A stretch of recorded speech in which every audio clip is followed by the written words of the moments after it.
This review was made possible by contributions from viewers like you.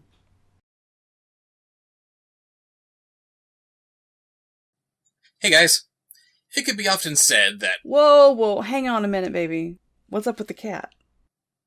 I don't know. What is up with the cat? What? I'm sorry, are you asking me some kind of a riddle? What's up with the cat? I don't think I know that one. No, I mean, why are you a cat today? I'm not a cat today. I'm just short and furry and I have long pointy ears and whiskers. Oh my god, I'm a cat!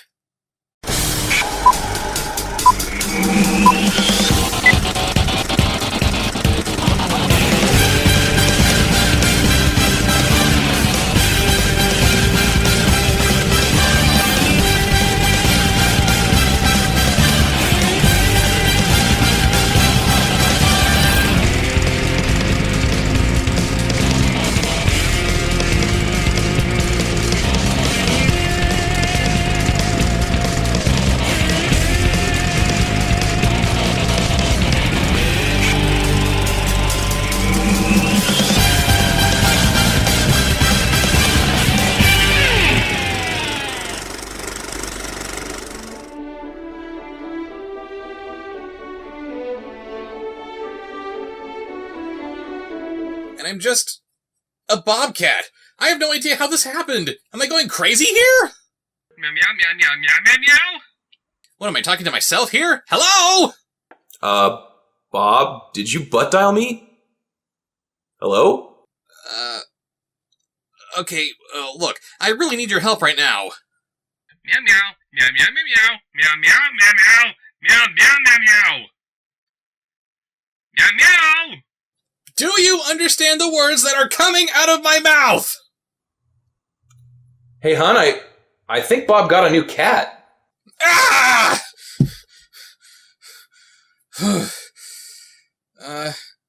Anything on your end, sweetheart? Surprisingly, I'm not finding anything on spontaneous cat transformation. What did Dave have to say? Nothing. I couldn't get through to him. Must have been a bad connection. I'll keep looking into this, but in the meantime, why don't you watch a movie to help calm your nerves? You know, that's probably not a bad idea. Thank you, baby. Anything you would recommend? Well, how about Chestnut, hero of Central Park? Oh, that's just perfect. I turn into a cat, and you throw another crappy Air Bud spin-off at me. Actually, here's something kind of weird. When this movie was made in 2004, Disney had already released 4 Air Bud sequels. This movie is definitely part of the Air-Stended Bud-iverse that brought us such garbage like Monkey Up and the Santa Paws movies, but apparently Disney was so worried about Chestnut underperforming, they decided to make it under the Miramax logo to soften the blow. That's pretty bad when Disney deems a project not even worthy of Touchstone. Our movie begins on an orphanage in upstate New York, where 2 orphaned sisters named Sal and Ray are playing next to the road unsupervised. We then meet our antagonists, who are supposed to be professional thieves, but just like every professional thief in movies like this, they're just about as stupid as oatmeal that was dropped on its head. Shouldn't they be smart if they're able to turn what they do into a profession?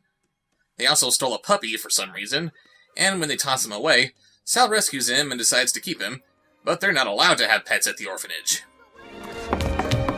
Ahem! Excuse me! You 2 young ladies are very late for afternoon meal. Sorry, Mother Wallace-Shawn. Inconceivable! Since they didn't think of hiding the puppy in their room before going to lunch, they cause a distraction by pretending there's a mouse running around.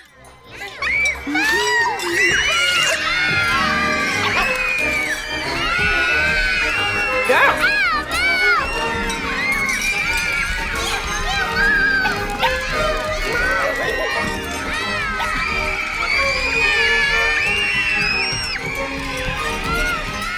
Because, of course, all little girls are afraid of mice. Isn't that right, baby? Uh-huh. It's a scientific fact. Luckily, they hide the pup in their dresser before Sister Chris Farley finds out. That's no small feat, either. With her lightning-fast reflexes, she's Beverly Hills Ninja. They come back God knows how many hours later, and he's a big hit with the other orphans. Sal, you've been waiting your whole life to get a puppy, haven't you? I'm naming him Chestnut, because he's brown and little. You named him Chestnut because he's small and brown? Why not Acorn? Or Turd? Or Deep Roy? Sal takes Chestnut out one day and, hey, wait a minute, the dog shrunk! He was a lot taller in these earlier scenes. Anyway, Sal and Ray are unexpectedly called into Mother Agnes's office. My office, now.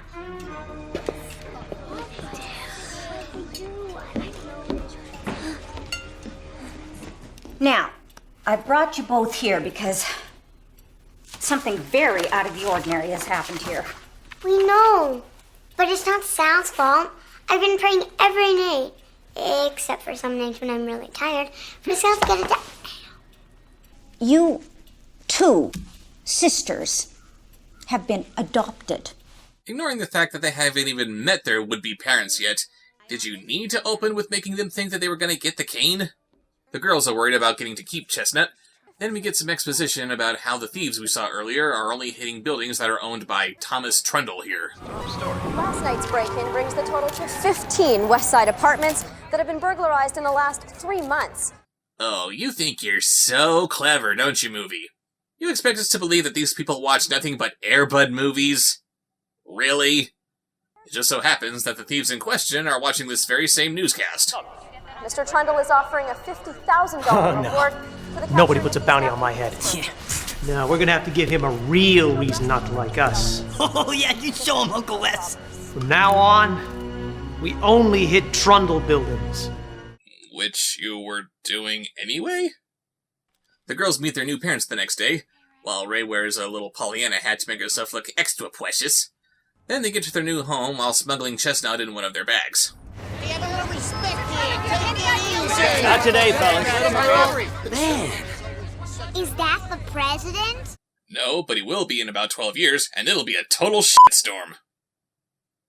New mom shows them to their room, which includes a lovely view of the backdrop outside. Sal, a place to poop. Yeah. Now your bathroom is over here. Your bathroom. Oh, one last thing. Follow me. Wait a minute. Are those urns in the bathroom? Is that a New York thing? Decorating the bathroom with dead people? The girls spend the next day or so hiding the dog from their new parents.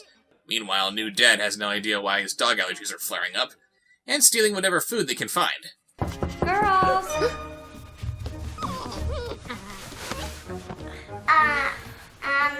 Just a minute. You can come in now. Oh, hey, girls. Wow. Looks like you girls have a lot of laundry you need done. Why don't I take that?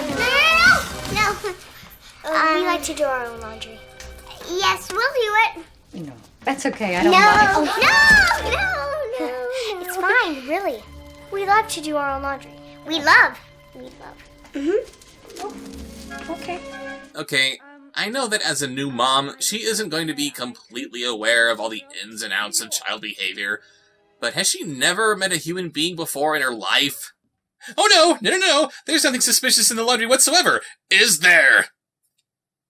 New mom takes them out shopping, and they leave their bedroom door open. And like with the tiger's tail, I gotta call bullcrap here. As secretive as these two have been with this dog so far, who's really been more of a prop than a hero, they're really going to make a sloppy mistake like that? So we get a montage of new mom and the girls making their way through various shots of New York stock footage. New dad's allergies escalate to the point where it starts raining papers, and their maid, Rosa Maria, has to contend with Chestnut making a mess.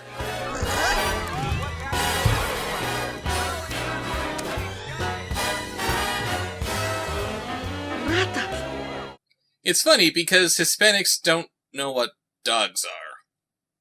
Really? She sets up a couple of rat traps, which somehow do not go off when Chestnut eats the cheese because, I don't know, somehow it knew that the cheese was taken by not a rat? Later that night, Chestnut shrinks again and tears up the sweater that new mom was making. And what ingenious explanation do the girls come up with to cover this up? Sal, what are you doing?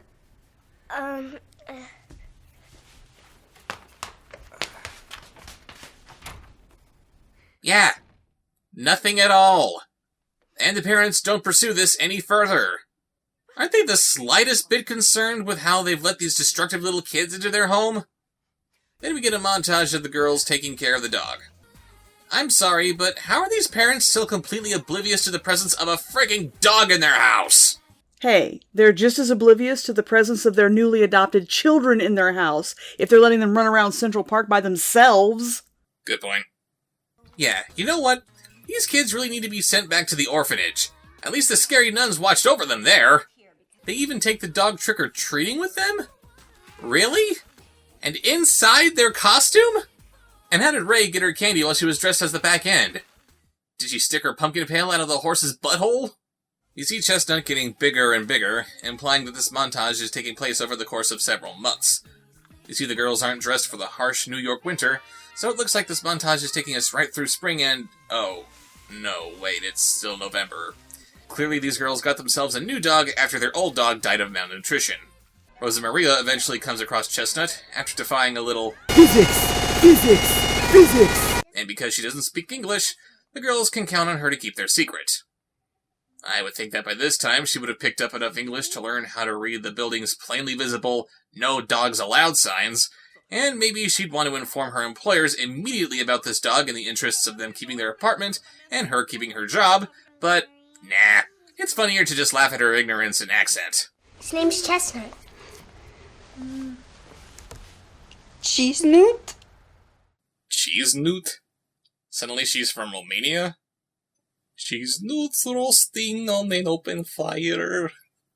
During the second montage of doggy shenanigans, because this movie can't be bothered by that pesky little inconvenience called the plot, we see the girls in their ballet class, and Ray is still wearing her red galoshes. Because ballet teachers are perfectly fine with letting their students wear their own shoes, right? And despite these girls using Rosa Maria to buy dog food for them, they still have to steal food from their parents, and the parents are perfectly fine with this. I'm sorry, but are they not feeding them 3 square meals a day? Are they not trying to give them everything that their little hearts desire? Why aren't they the slightest bit curious about why these girls are stealing from them? Ugh, the soy-based plot substitute pokes its head back into the picture as we see the thieves about to steal from the girls' apartment. Okay, give me the grappling gun. Stand back.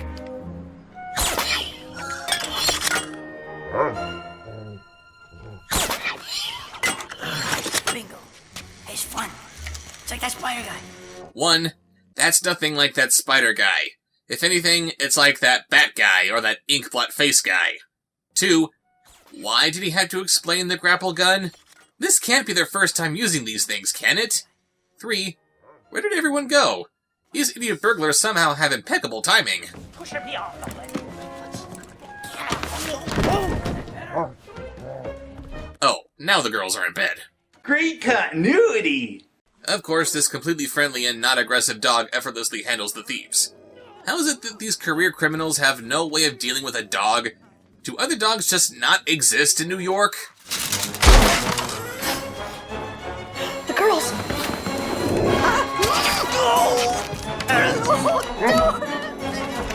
Get on, go!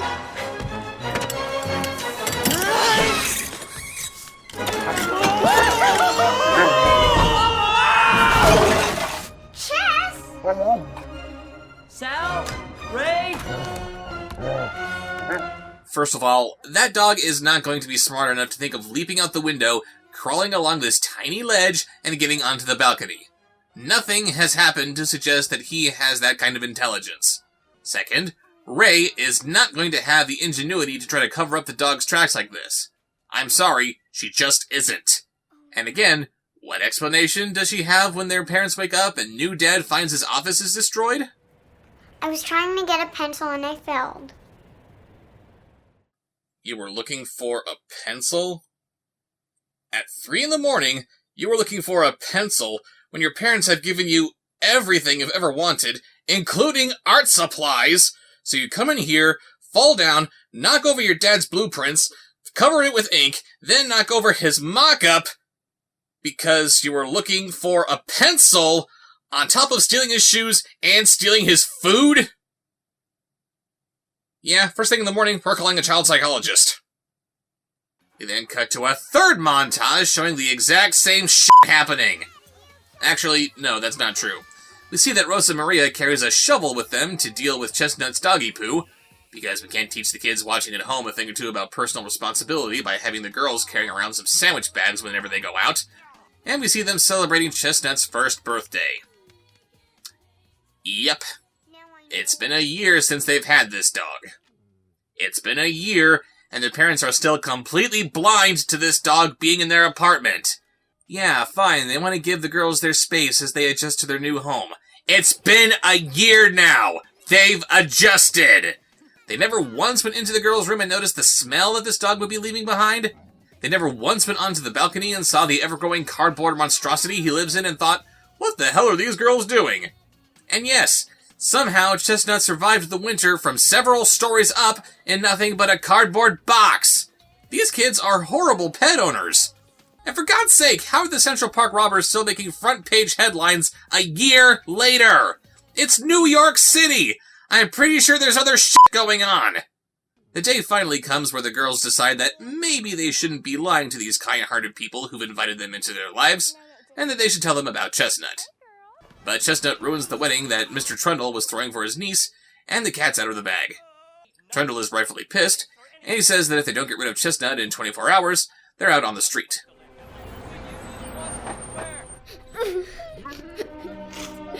I'm sure that we can find someone who would be very kind and very loving towards Chess. But Chess is Sal's dog. He's not supposed to live with somebody else. And I'm sure his original owner, from whom he was stolen, has been crying his eyes out for over a year now while saying the exact same thing.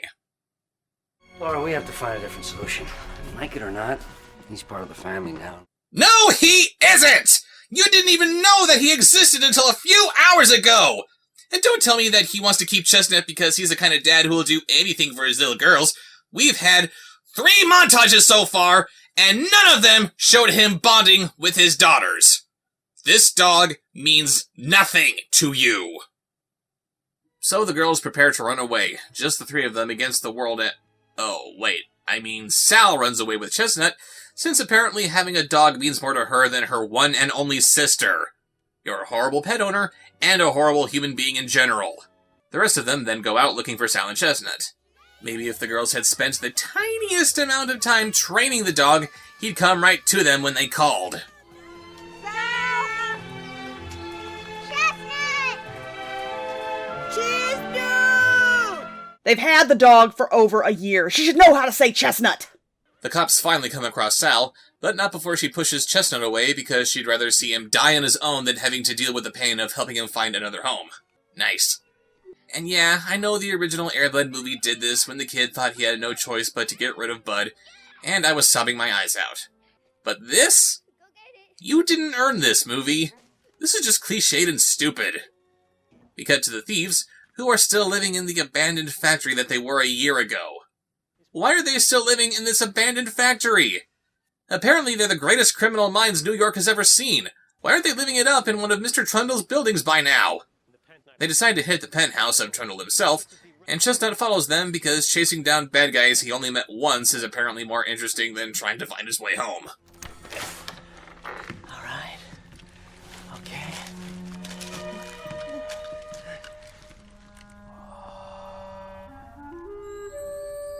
Whoa.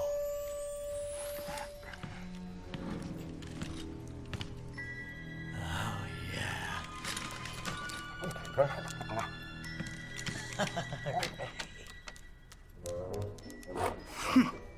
There's nothing here, boss. There's nothing there! Your hideout had a bunch of paintings in the background! Clearly you don't care about stealing cash, you care about stealing goods! There's paintings, there's marble busts, there's various trinkets scattered about. None of this stuff looks appealing to you? Then Chestnut holds the thieves long enough for Trundle to call the cops, thanks to setting up a couple of traps that dogs just naturally know how to set up, I guess. I swear, one of these days, I'm gonna make a movie where the bad guys really are as intelligent as the movie says they are, but they're taken down by the dog protagonist without them suddenly having the collective IQ of a baked potato. So the cops take the thieves into custody. Trundle is thankful for Chestnut saving his life, But oh no, Chestnut's been stabbed off screen. Well, he is the best vet in New York City.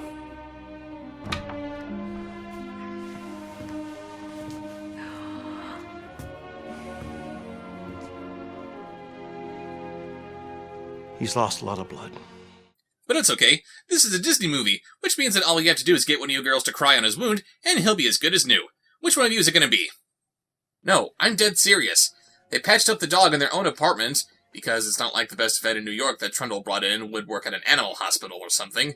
And despite Chestnut looking like he's not gonna make it, all it takes for him to pull through is the girls crying over him for a few seconds. How convenient. Mom, Dad, he's okay.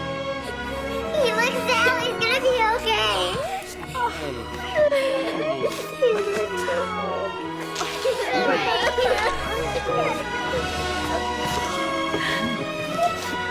I think I owe you all an apology.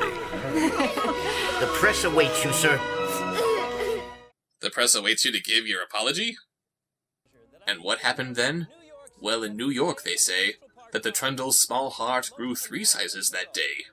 He changes his policy on dogs, the girls get to keep Chestnut, and that $100,000 reward that Trundle was offering for the thieves' capture is donated to the orphanage. Hey, kids! Come on, get So that was another pointless Air Bud movie. I can see why Disney wanted to sweep this under the rug. It's boring! There's no plot until the 3rd act. The parents are idiots who should not be allowed to have kids. The thieves are cliched morons who have no business being professional criminals despite their ridiculous reputation. This whole thing is just a stupid, padded, pointless mess. Why is this an Air Bud movie anyway? The dog's done nothing to make him special enough to be an Air Bud character. The sisters were cute and they were decent enough actors, but they weren't enough to save this steaming pile of doggy-doo. All I can do is hope that by next week I'll have found a way to get back to my old self, and maybe I'll have a better movie to watch. See you later. Y'all ready for this?